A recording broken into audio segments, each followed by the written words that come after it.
我死后第1年，女儿查出绝症，福利院院长通知许知义需要50万的救命钱。他靠在竹马怀里，一脸冷漠，不治，死了就死了，正好可以去陪他那短命鬼爸爸。最终，女儿因为无钱医治，死在了福利院。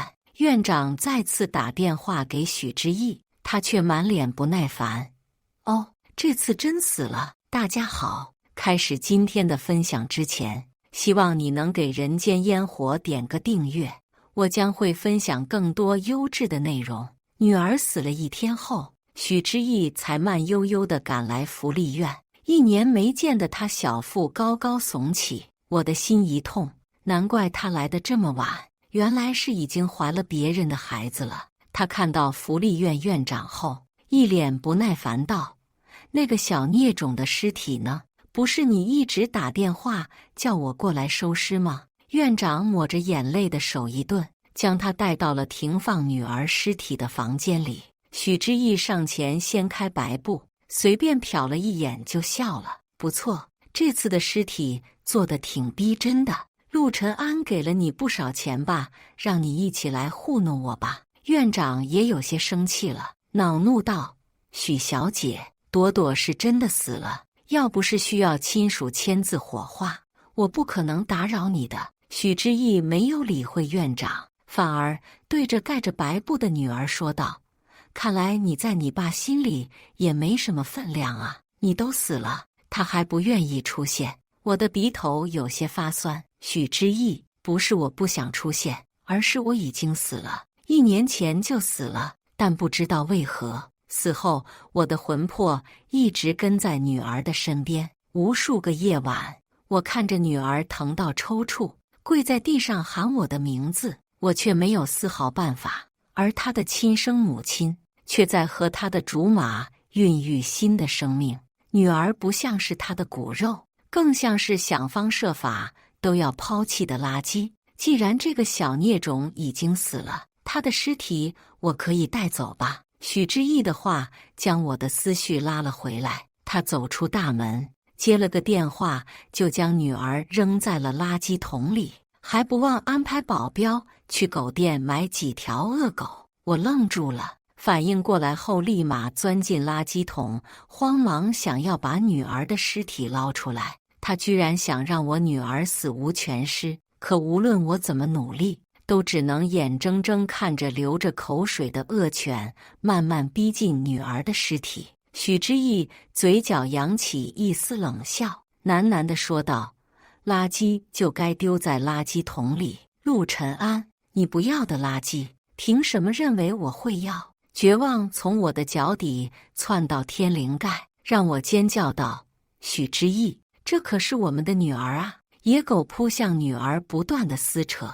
当冰冷的血液溅射在地上时，许知义的眼神中闪过一丝疑惑，但片刻后便恢复正常。道具做的倒是像那么回事，只可惜这小孽种真死了，我也不会心疼。跟你死去的爸爸一样，早就该滚出我的生活。直到恶狗将女儿的尸首啃食得残破不缺，许知义才满意地收回视线。就在这时，院长也急匆匆地从福利院里面赶了出来，看到这一幕也是傻眼了。他伸出手指指着许知义：“你。”许知义看到院长后，眼神冰冷，一副胸有成竹的样子看着他：“你告诉陆晨安，想要抚养权就别躲着不出来，这种利用小孽种假死的把戏糊弄不住我。过段时间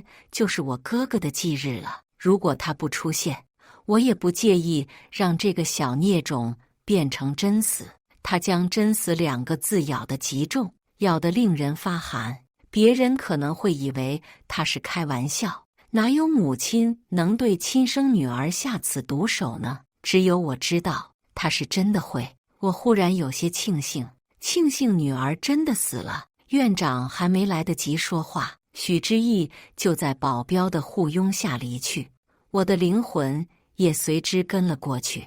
保镖把车开到一栋别墅里，刚到门口的时候，里面就有一个男人远远地跑了出来，这个身影让我感觉到非常熟悉。等他走上前扶住许知义的时候，我才想起他是谁。谢一北，也是许知义的竹马。在我和许知义在一起的那几年，他曾多次羞辱我，让我离许知义远一点，甚至是当面说我是底层废物。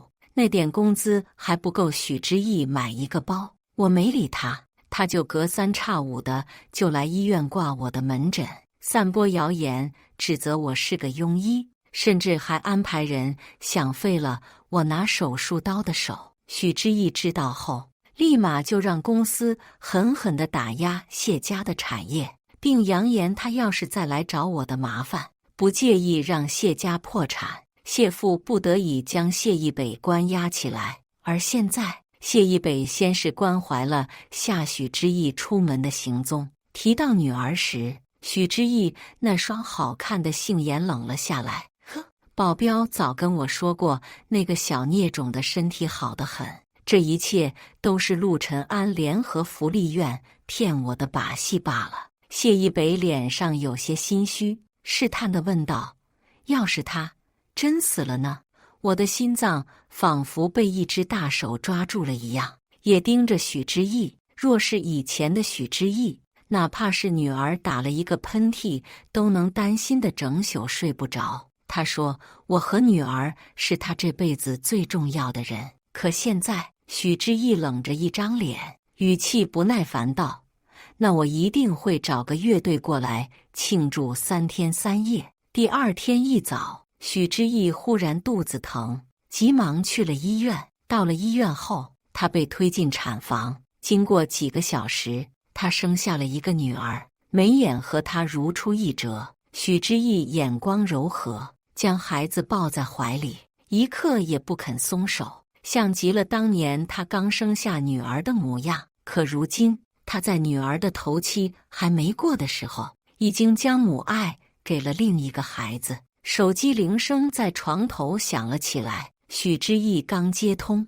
对面就传来了谢一北急促的声音：知义，抱歉，公司有事我处理到现在。聊了一会后，谢一北让许知义将手机放在婴儿面前。我被搞得一头雾水，下一秒，他声音柔和地说道：小家伙，要乖乖的，别闹妈妈，不然爸爸可不会看在你还小的份上，就不会收拾你。这句话宛如一道雷电劈在我头上，身体微微颤抖。这个孩子是谢一北的，怎么可以？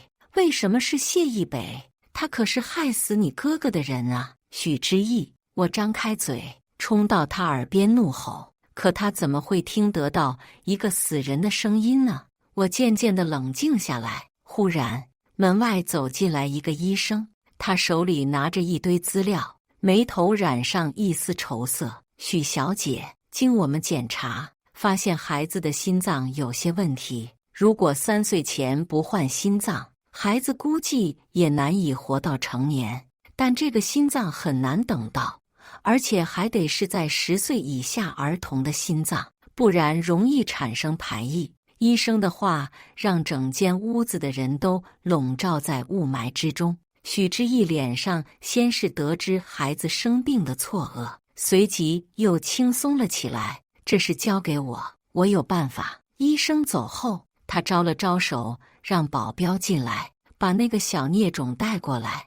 我瞬间明白了他的打算，他想要用女儿的心脏换给现在这个孩子。保镖得到命令后，立马就走了出去。许知义也看向窗外，眼神有些凶狠，自言自语道：陆晨安，这是你们父女俩欠我的，一命还一命，公平吧？我苦笑了一下，活着的时候都解释不清我不是害死他哥哥的凶手，死后还奢望他能相信吗？毕竟他哥哥的死，种种证据都指向了我。许知义也相信了。他哥哥出殡那天，许知义把我按在他哥哥灵前，一下又一下的把我的头往地下磕。那天，他将他哥的牌位抱在怀里，眼睛猩红，带着恨意地盯着我。陆晨安，你我不死不休。从那天开始，我从许知义最爱的人变成了他最恨的人。他百般地折磨我，也折磨着与我相像的女儿。女儿只有几岁大，就被逼着做家务、干粗活，稍有让她不满意的地方，便会被狠狠地用戒尺教育。我有想过带着女儿离婚，可她不同意，甚至还扬言，我要是再敢提离婚2个字，就打断女儿的腿。看到我绝望的眼神时，她又轻笑着捏着我的下巴，讥笑道：“陆晨安，绝望吗？这都是你活该。可我真的不是害死他哥哥的凶手，哪怕是他哥哥从来都不喜欢我，认为我配不上许知义，哪怕是无论在什么场地都羞辱我是个窝囊废，哪怕是在媒体面前扇我耳光，我从来都没有记恨过他哥哥，因为我永远记得许知义为了嫁给我，不惜跟他相依为命的哥哥决裂。可他哥哥死在了他最爱的人手中，他又怎能不崩溃？傍晚的时候，保镖回来了。许知义听到他没找到女儿，直接将旁边茶几上的水果扫落在地。什么？小小姐已经被陆晨安带走了？我怀疑的眼神落在保镖身上。要不是我就在他面前，我怎么也想不到有多少脏水泼在我身上。许知义坐月子期间，直接找了个私家侦探打听我的下落。在收到消息后，他马不停蹄的就来到了那个地方。他让人直接将门撞开，然后慢悠悠地走了进去。陆晨安，赶紧把那个小孽种交出来！见没人回应，他坐在沙发上，挥了下手，就让保镖去找我。直到保镖纷纷说没找到我的时候，他的脸已经黑得不成样子了。他直接打电话给私家侦探，在得知这就是我出现的最后一个地方后，咬着牙说道：“跑得了和尚跑不了庙。陆晨安，有种你永远都像个阴沟里的老鼠一样躲着。”许知义，我没躲，我也不需要躲呀，我就站在你面前，可你也看不见我呀。眼见着天色慢慢的黑了下来，许知义沉着脸，目光死死地盯着门口。终于，门口传来一丝动响，不一会儿就出现了苏梦瑶的身影。她在门外透过保镖看到许知义时，眼中闪过一丝恨意。“你来我家干什么？”许知义嗤笑一声：“我来干什么？当然是找我老公和女儿了。”苏梦瑶不知道看到了什么，笑了开来：“你恐怕是找错地方了吧？你老公孩子都死了。哦对，孩子还是死在了你这个不肯出50万的总裁母亲手里。你不会没印象了吧？呵，你以为一个仿真假人就能骗过我？我许知义可不是傻子，赶紧把他们交出来。”苏梦瑶脸上闪过一丝痛苦，宛如死水的眼眸冷冷地看着许之夏。“我说了，你的老公和女儿都已经死了，你女儿还是你亲自去收的尸。”许知义拽着苏梦瑶的头发，死死地盯着她：“你把我当傻子？那个孽种多么惜命，他怎么可能死？我警告你，立刻让他出来见我。他这条贱命本就应该还给我。”就在这时，他的手机响了起来。许知义看到来电后，直接点扩音嘲讽道：“陆晨安，怎么终于肯现身了？”可对面传来的却是私家侦探的声音：“许总，我通过小道消息得知，陆晨安，他在1年前就死了。”许知义愣了半晌，才从喉咙里发出声音：“你说什么？像他这样的祸害，怎么可能死呢？”我从他的嗓音里听出了哭腔。“可是我死了，你不是应该高兴吗？”私家侦探平静的声音响起：“是的，据了解，苏女士是最后见到他的人，也是亲自给他收的尸。”许知义猛然转头，将目光放回苏梦瑶身上，愣了好一会，连电话何时被挂断的都不知道。他的声音有些颤抖，看着苏梦瑶求证道：“陆晨安真的死了？”是。苏梦瑶说完后，眼泪也落了下来，挣脱保镖按住他的手，快速地跑回了房间。等出来后，手里还拿着一堆照片，怒气冲冲地甩在许知意的脸上。是啊，陈安哥死了，你现在是不是很高兴？直到死，他都还在念着你的名字。如果他看到你现在这样对他的孩子，他一定会后悔爱上你这个女人的。照片从许知意脸上滑落下来，掉在地上。映入眼帘的是我死后的模样。照片上的我被人分尸后，找回来的尸体被缝得歪七扭八，甚至能从照片中看到还有几块碎块没有找到。我飘过去看了一眼，就别开了脑袋。照片边角有些划痕，不难看出主人经常在看。我难为情地看了看苏梦瑶，这么血腥的画面，她不怕做噩梦吗？而此时，许知意手颤抖地捡起一张照片，看到我死后的惨状时，瞬间红了眼睛，反复地观看着每一张照片。他怎么能死呢？他欠我哥的还没有还清，怎么就死了呢？死得好啊，死得实在是太好了。苏梦瑶面无表情道：“我说过了，你哥哥不是陈安哥害死的，要说欠，也是你欠他和朵朵的。呵，不是陆晨安害死我哥的，那你说是谁害死的？”苏梦瑶冷笑一声：“是谢一北。”许知意听到后想也没想就反驳了：“不可能，他把我哥当作亲哥一样，怎么可能害死我哥呢？呵，就算找替罪羊，你也要找个好的人选吧。”他的话就像是密密麻麻的针一样扎在我身上。许知意，你是多么的信任谢一北呀？哪怕血淋淋的真相摆在你面前，你都不肯相信。在这一刻，我彻底心死。得知我死了后，许知意缓了一会就起身准备走了，我也被迫的被强拉过去。刚下楼，我就听到了悠扬的歌声，是那首《再遇见》。我转头望去，看到苏梦瑶在窗边红着眼盯着我这边。见我抬头，歌声立马停止了。她张了张嘴，从口型中我看到她说：“陈安哥。”我愣了几秒，生怕是错觉。再次只盯着她的嘴唇看的时候，她却没有说话了。我垂下眼眸，也是，活人怎么可能看见我呢？没想到下一秒，他就朝我挥了挥手，我的心立刻澎湃起来。难道他能看到我？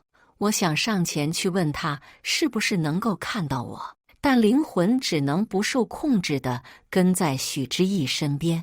我频频回头看着苏梦瑶，直到她从一个小黑点到消失不见。苏梦瑶和我一样，都是人贩子窝逃出来的小孩。这么多年以来，我们一直相依为命。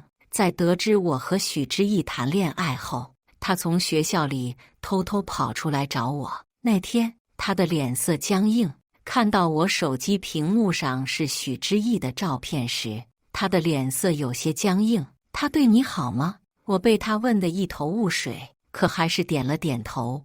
他对我很好。后来，许知意说他看我的眼神不干净，不让我跟他来往。为了让他安心，我只能默默地远离苏梦瑶。苏梦瑶大概也清楚了，也默认了这种行为。她毕业后选择了离我很远的城市，但每年还是在重要的日子里会给我发祝福。甚至在女儿出生后，她给女儿包了11000的红包。可这件事还是被许知意知道了。那晚，她大发雷霆，扬言说如果我不拉黑她，她就带着女儿跟我离婚。吓得我直接再也不敢跟苏梦瑶有任何的联系。原以为我和苏梦瑶这辈子也就这样了，直到许知意哥哥的离世后，他不知道从哪里得知我过得不好，又回到了这个城市。他劝我离开许知意，可我那时候还对许知意抱有期待，便一口回绝了。他什么也没说，再次离开了这座城市。时间并没有让许知义回心转意，他开始反复地折磨我和女儿，直到许知义强制性把女儿送去福利院的时候，我才清醒过来。我想带着女儿离开许知义了。我费尽心思找到了苏梦瑶的联系方式，说明了现在的情况。她二话没说就飞了回来。可我却在去接女儿的路上时，遇到了之前医院上班的同事，正在勒索谢一北。也是在那个时候，我才知道，那个导致许知义哥哥死亡的胶囊是他联合我同事开的，然后嫁祸于我。可我想不明白，为了毁掉我，为什么要害死许知义的哥哥呢？就在我想要将这个事情告诉许知义的时候，我被人绑架分尸。死前的一幕和许知义反驳谢一北不是凶手的画面反复在我脑中穿插。现在想想，就算当初我真的把真相告诉他了，他也不会相信的。等他回到家时，刚进门就看到谢一北在拿着奶瓶哄那个孩子。许知义看着他愣了几秒，眼里闪过复杂的神色。知义，去哪里了呀？怎么这么晚才回来？许知义的脸色冷淡，去见了一位故人。他说陆晨安死了。谢一北手中的奶瓶掉在地上，意识到这个举动有些反常后，挠了挠头。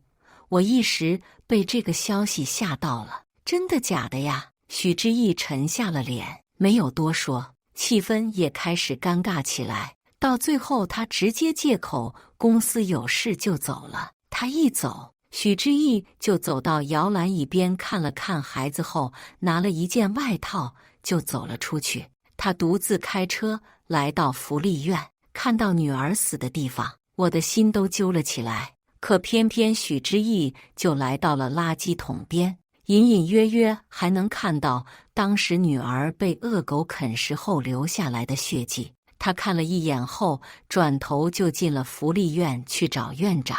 我女儿的尸体呢？院长一脸复杂地看着许知义。当时我晕过去了，醒来的时候，朵朵的尸体已经不见了。不见了？你他妈开什么玩笑呢？赶紧把我女儿的尸体还给我！说着说着，他的眼泪就掉了下来。我冷眼看着许知义发疯。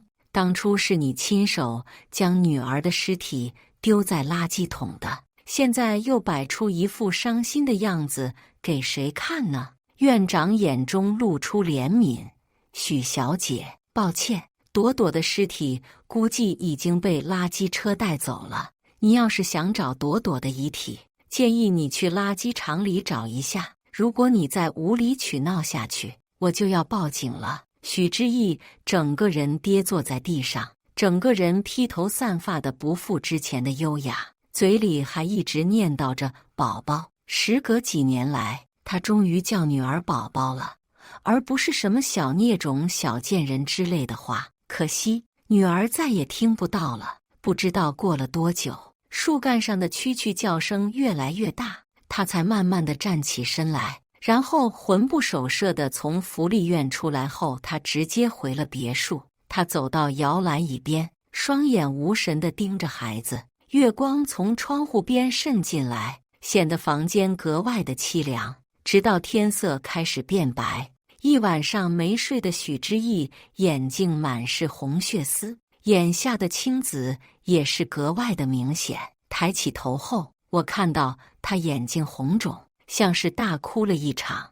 我木木地看着他的双眼，他是在为女儿的死难过吗？不，怎么可能呢？他怎么会为厌恶至极的人流泪呢？一定是我的错觉。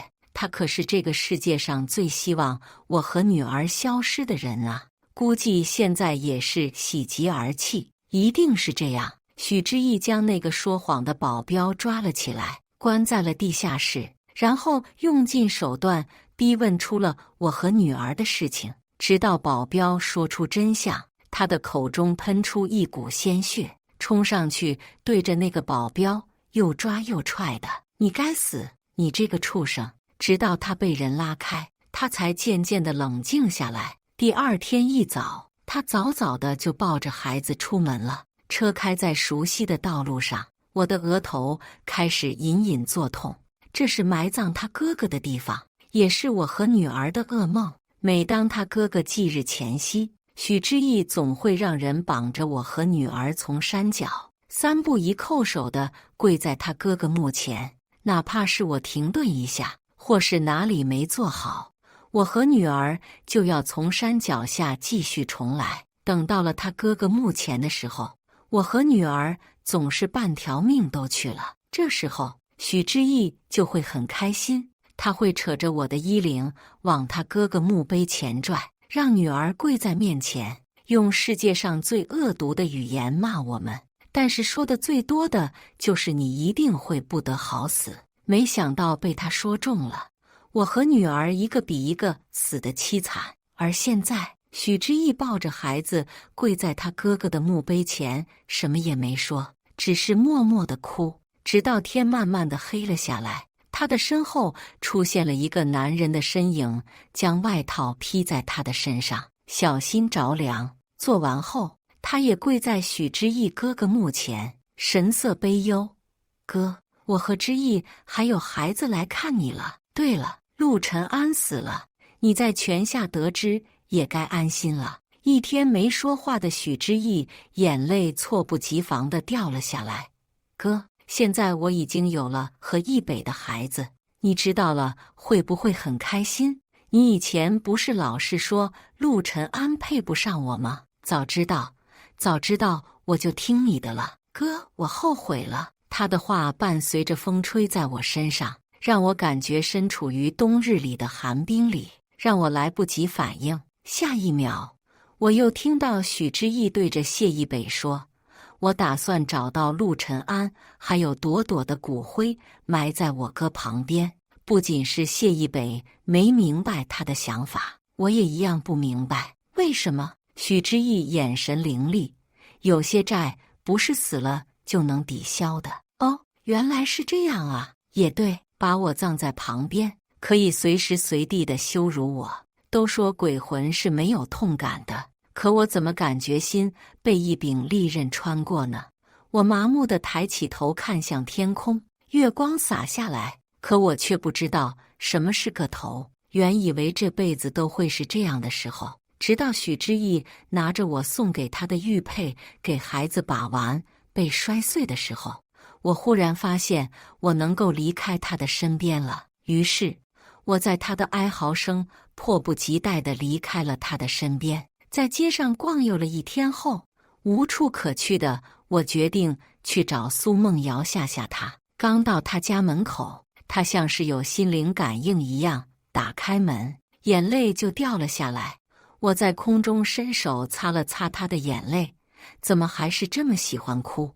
改不掉了。我的手一顿，差点忘记这小妮子是能够看得到我了。她看着我半晌，似乎想要问什么，但生怕是一场错觉。我弹了她一下鼻头，怎么，看到我高兴傻了？苏梦瑶笑了，是啊，生怕是一场梦呢。说完，她想冲上前来抱我，却从我的身体里穿了出去。她嗓音颤抖，陈安哥。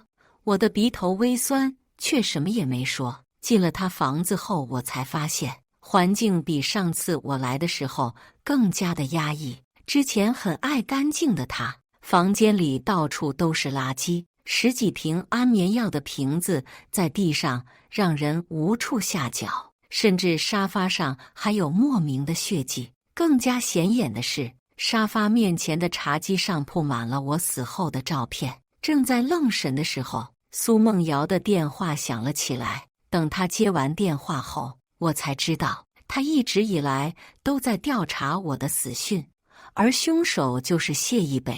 我愣了一下，我本以为我的死是许知义的仇家所为。苏梦瑶看我盯着那些照片出了神，嗓音沙哑地说：“陈安哥，快了，一切都快结束了。”这天早上，苏梦瑶罕见地化了个妆，在我忍不住看了又看的时候，她笑出了声：“陈安哥，等会我请你看个好戏。”本来我还很疑惑，直到她带我到了一家酒店，许知义和谢一北孩子的照片摆在门口，我才知道原来今天是他们孩子的百日宴呢。可他来这里干什么呢？还没等我发问，苏梦瑶在角落给了一笔钱给一个人，然后麻利地换了对方给的衣服。走到会场上的时候，许知义和谢一北正在迎客，而场上到处都是孩子的照片，无数的照片都在证明着他的父母有多么的喜爱他。我的心一顿，心里冒出一丝酸水，真好看呐！朵朵还没有过百日宴呢。苏梦瑶顿了顿，却不知道怎么劝解我。气氛很快就来到了最高潮，司仪拍了拍麦克风，说起了场面话，而谢一北在旁边激动得红光满面，接受着大家的恭贺。我觉得异常刺眼，想要离开这个地方的时候，苏梦瑶拉了拉我的衣袖：“陈安哥，别急，很快了。”他站在角落里，正在摆弄着电脑。就在即将要按下去的时候，门外却走进来一批警察，二话不说就将谢一北铐了起来。我和苏梦瑶都愣在了原地，不明白到底是什么情况。放开我！你们抓我干什么？整个会场上都是谢一北气急败坏的呵斥声。没想到许知义却狠狠地甩了他一巴掌，在所有人的震惊下，他开口了：“谢一北，害死了我哥哥，还害死了我最爱的人。最后，我再送你一份礼物。”他转身招了下手，保镖就把那个说谎的保镖拖了上来。谢一北脸上闪过一丝惊慌，想开口解释，许知义直接附身在他耳边，不知道说了些什么。下一秒就传来了谢一北撕心裂肺的叫喊声，罪行被揭露，这场百日宴也变成了一个笑话。苏梦瑶在旁边也是愣了一会，才笑道：“算这个女人还有心。”等出了宴会厅的时候，许知义带着一群保镖拦下了苏梦瑶。“苏梦瑶，你把我老公和女儿还给我。”我震惊地看向了苏梦瑶，“怎么回事？”苏梦瑶笑了笑，小声回复道：“等会我跟你解释。”然后转头看向了许知义，却不说话。许知义恶狠狠地看向他：“私家侦探已经调查清楚了，陈安和朵朵都被你带走了，赶紧把他们还给我。”苏梦瑶脸上扬起一丝讥笑：“可以呀，你跪下。”许知义抿了抿嘴，没有说话。“呵呵，那你就死了这条心吧。”说完后，他转身就走，直到后面传来扑通的声音。我和苏梦瑶回头望去，一向高傲的许知义终于低下了他的头颅：“求你把陈安和朵朵还给我。”苏梦瑶冷笑着说：“呵，我怕还给你，脏了陈安哥和朵朵轮回的路。”说完，他直接转身离去。可他打到车后并没有回家，反而是把我带到了一个陌生的地方。我看向苏梦瑶时，他只是笑了笑，他没说话，直接带我走进了一个房间，然后掀开了一张白布。女儿正躺在那里，仿佛只是睡着了一般。我找了遗体修容师朋友帮朵朵修复了。“对不起啊，陈安哥，都怪我没钱。”如果……我摇摇头，转身朝他跪了下来：“你已经为我们父女做得够多的了。”紧接着，我趴在朵朵的旁边，女儿睡着的样子像个不谙世事的小天使。我手颤抖地握住女儿的手，声音哽咽道：“朵朵，睡吧，爸爸会一直陪着你的，你的梦里一定很甜吧？有数不尽的棉花糖和公主裙。再也没有人打你骂你了。”苏梦瑶也哭了：“陈安哥，别这样，现在最要紧的是让朵朵入土为安。你想好葬在哪里了吗？”“葬在哪里？”脑子里突然出现了以前许知义说的一个地方，可我不愿意了。把我和女儿的骨灰撒向南极吧。朵朵活着的时候最想要去企鹅了。好。我站起来，朝苏梦瑶鞠了个躬，没想到他却哽咽了起来，眼泪掉落在地上。我顺着他的视线望去，发现自己脚下已经逐渐变得透明。等抬起头来，正好撞见苏梦瑶的视线，她的眼眶通红。陈安哥，我舍不得你。我也笑了笑。天下无不散的宴席，苏梦瑶给我和女儿办了个简易的葬礼，然后将和女儿的骨灰撒在了女儿最想去的地方。这时，我的身体已经变得非常透明了。突然，这时候有一根线扯着我往外走，在苏梦瑶的注视下，我慢慢地离她很远，直到她通红的眼睛消失不见。一个恍神，我发现我来到了监狱里，铁窗里面是谢一北，他手拼命地扯着窗户，嘴里还念叨着：“你还来干什么？你这个毒妇，竟然杀了自己亲生孩子！”我转头望去，原来许知义也来了。他冷眼看着他，一个孽种，本来就不该活在这个世界上。你害死我哥，又害死了陈安和我的女儿，一报还一报，很公平不是吗？沦落到这下场也是你活该。谢一北脸上越发狰狞。对，是我活该，爱上了你这么一个女人，难道你就不无辜吗？要不是你对他们不管不顾，我怎么有机会下手？你也是害死他们的刽子手之一呀！陆晨安也蠢，死之前还心心念念想要见你一面，想着把所有的真相告诉你呢。而你的女儿死之前还一直喊着你呢。你女儿说，她说：“妈妈，我好疼啊！”哈哈哈。那时候你在干什么？你在跟我欢爱。许知义眼睛也猩红起来，大声吼道：“你给我闭嘴！都是你的错，要不是你，我怎么可能会误会他们？你给我下去给他们赔罪吧！”我看着发疯的许知义，一股郁气从脚底直达脑中。是啊，谢一北有句话说的没错，他是刽子手，可你许知义也不无辜啊！我飞一样的跑向了外面，不想再看他们的狗咬狗。这时，我的身躯透明到正在冒烟。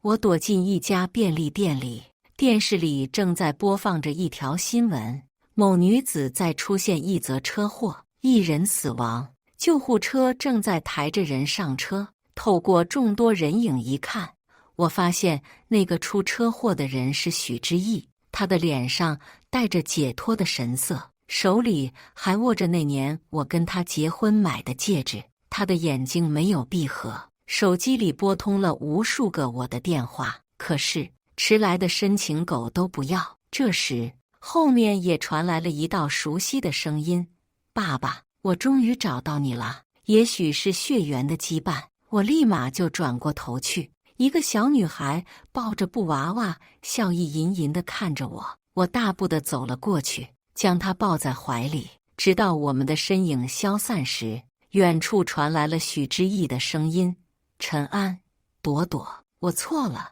你们等等我，不要丢下我。”我和女儿停顿下脚步，回头望去，许知义正在拼命地朝我们这边跑来。我皱了皱眉头，抱着女儿往后退了一步，她眼神闪过一丝受伤。“陈安，有事吗？”“我错了。”我没有吭声。